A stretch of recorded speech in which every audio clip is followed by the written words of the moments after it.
बीडच्या माजलगावमध्ये उपमुख्यमंत्री अजित पवार यांची एक सभा पार पडली। ऊसाला भाव मिळत नसल्यानं एका शेतकऱ्यानं जय जवान जय किसान अशा घोषणा दिल्या। यावेळी उपमुख्यमंत्री अजित पवारांची गाडी अडवण्याचा प्रयत्न करण्यात आला। पोलिसांनी मध्यस्थी करत शेतकऱ्याला ताब्यात घेतलं। मालेगावमध्ये मका आणि कांदा उत्पादक शेतकऱ्यांनी मुंबई आग्रा महामार्ग रोखला। मका आणि कांदा भावातल्या घसरणीमुळे शेतकरी दुहेरी कोंडीत सापडला असल्यानं शेतकरी संतप्त झाले।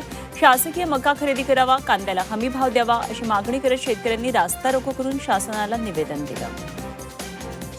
येवला तालुक्यात मका ऑनलाईन नोंदवण्याची 15 डिसेंबरपर्यंत मुदतवाढ देण्यात आली आहे। अंतिम मुदत जवळ येत असल्यानं मोठ्या प्रमाणात शेतकरी खरेदी केंद्रावर पोहोचले, मात्र जागेवर कोणतेही ठोस नियोजन दिसून न आल्यानं केंद्राबाहेर गोंधळाचं वातावरण निर्माण झालं होतं। लातूर कृषी उत्पन्न बाजार समितीमध्ये हमाल आणि आडत्यांमध्ये वाद सुरू आहे, त्यामुळे दुसऱ्या दिवशी बाजार समिती बंद आहे आणि यावर तोडगा निघाला नसल्यामुळे शेतकरी आर्थिक अडचणीत आहेत। कोट्यवधींची उलाढाल ठप्प आहे।